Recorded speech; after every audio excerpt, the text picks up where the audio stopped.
going on, everybody? Joseph Hadid here for Worldwide Sport Updates, your podcast, your news, your local community. Good morning, sports family. Thank you for joining us on this Friday edition of Worldwide Sport Updates, your podcast, your sports, your news, your local community.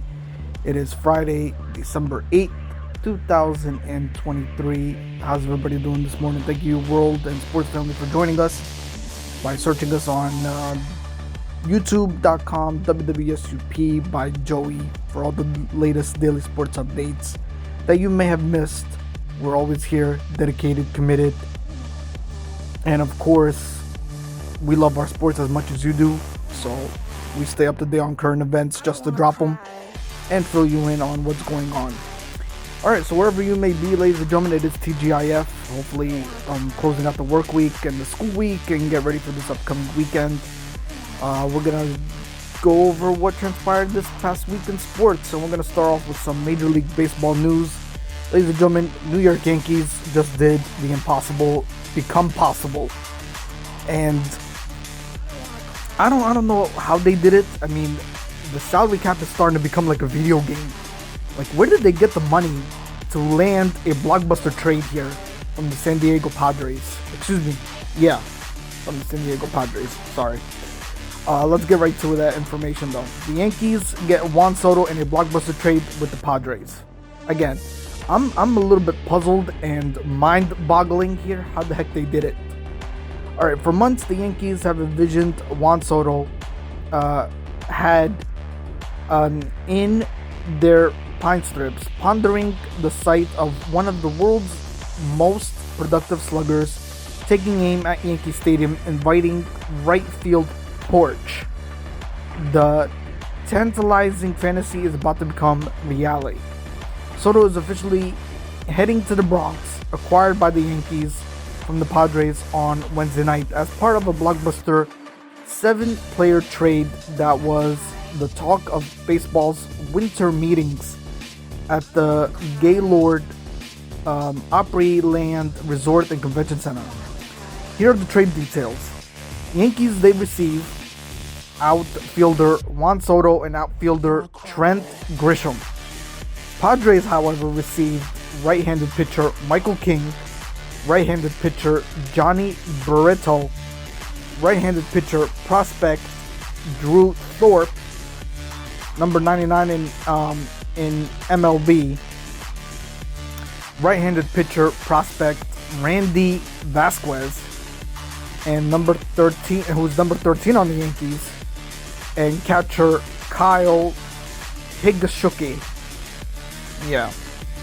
So, pretty amazing how they did it. It's pretty amazing stuff. Yeah, so ladies and gentlemen, welcome Juan Soto as the new member of the New York Yankees. Alright. Let's shift over to some NFL news. NFL sends a memo to teams, a memo to teams regarding a conduct of club personnel following the 49ers Eagles sideline incident. A week 13 sideline altercation between an active player and a team staff member promoted the NFL to send a memo to all clubs Wednesday. This past Wednesday, that is. The message following a San Francisco 49ers Philadelphia Eagles sideline skirmish on last Sunday's game between the 49ers and Philadelphia Eagles underscored that teams' game day staff must know their roles and abstain from involving themselves in any game altercations or making physical contact with another team's player. In quotes, please ensure that all members of your game day staff understand that their roles does not extend to being involved with game day altercations, and that they must refrain from such involvement, the league stated in a memo obtained by NFL Network's insider Tom Pelissero. Well, with this news followed, ladies and gentlemen, this past week, they did apologize to one another. So the 49ers versus the Philadelphia Eagles scrimmage, the scrimmage that happened last week between Big Dom, ladies and gentlemen, and Dre Greenlaw. So yeah, the altercation last week, ladies and gentlemen, between Big Dom and Dre Greenlaw, they did apologize to one another this past week in on behalf of their actions. And I guess I don't know if there's gonna be a punishment coming. I mean, we haven't heard anything yet, but we'll keep you in the loop if we hear anything regarding Greenlaw and Big Dom from the Philadelphia Eagles. All right, let's shift over to some NBA news to follow here. San Antonio Spurs rookie Victor Wembanyma determined to not miss any more games. Victor Wembanyma finds himself in an interesting position. In his rookie year, he is one of the most watched, critiqued, and depended on players in the entire league. Yes, his worth means the most to the San Antonio Spurs specifically. Yeah, but it's more than that. Because of his talent, he's expected to bring entertainment and at a high level of play to every game he plays. It's why the Spurs have 20 nationally televised games this season, and why more social media posts feature the 7'4" rookie than any other player in his class. And even some veterans, but despite the expectations and pressure, Wembanyma isn't perfect. Him missing his first game of the season against the New Orleans Pelicans prove that. And not to mention, ladies and gentlemen, the San Antonio Spurs, their organization record right now is not too pretty. They're currently holding a 15-game losing streak. They do play, however, I believe going into today's matchup, Friday, December 8th.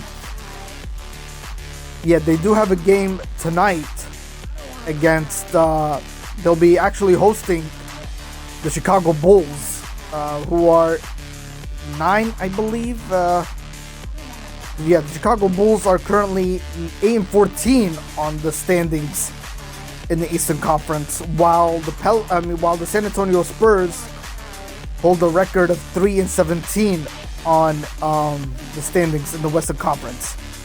But right now, the San Antonio Spurs are on a 15-game losing streak.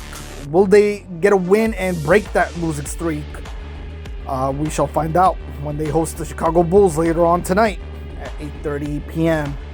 Eastern Standard Time. All right.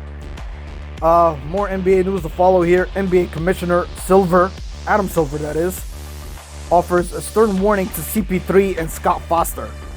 NBA Commissioner Adam Silver issued a stern warning to Warriors guard Chris Paul and veteran official Scott Foster amid the long-standing feud between the two.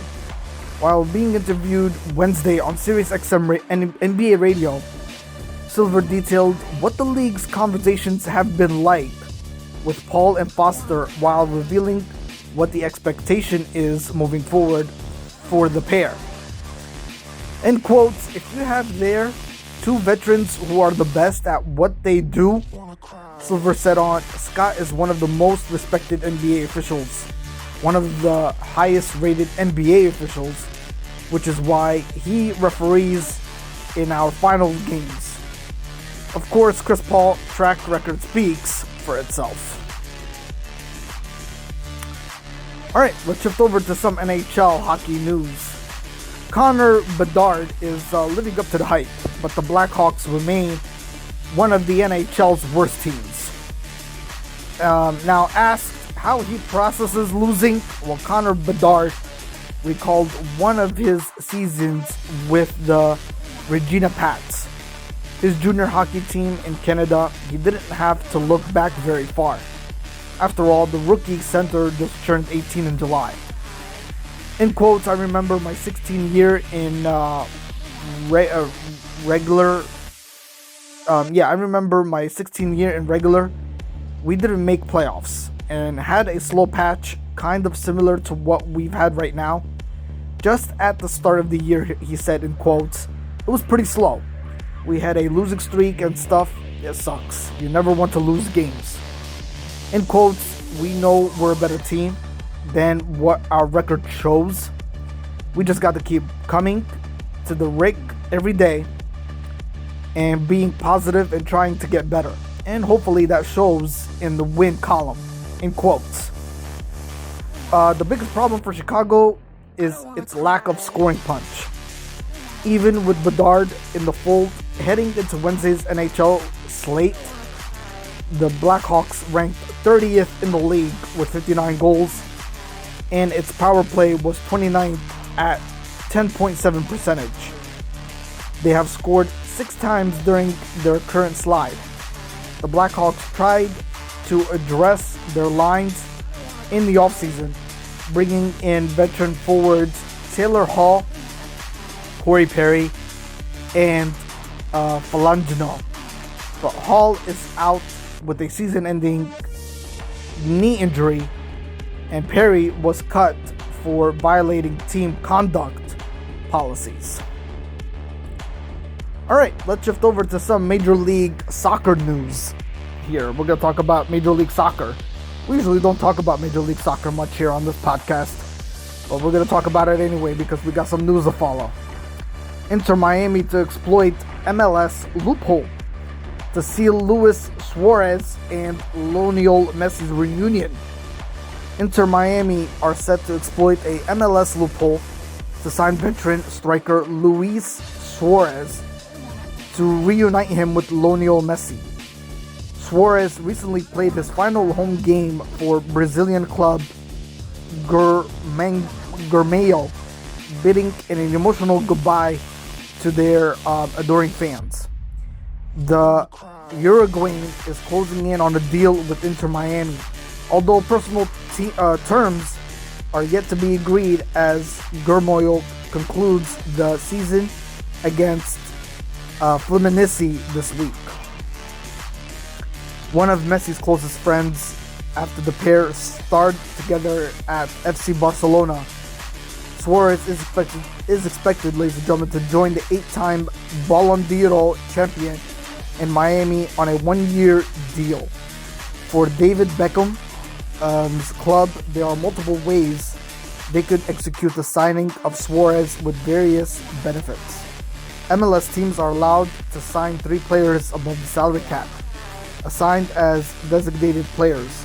However, Messi and other ex-Barcelona star Sergio Busquets occupy 2 spots, while the Brazilian midfielder Gregor is the 3rd and final DP. Alright, ladies and gentlemen, that's all for this week. I will see you on next Friday's recorded podcast. Till then, hit the like button, subscribe, share it out, let everybody know what Worldwide Sport Updates is all about for your daily sports updates every week of each Friday of the month. Till then, sports family, have yourself a great weekend. Take care of each other. Stay blessed.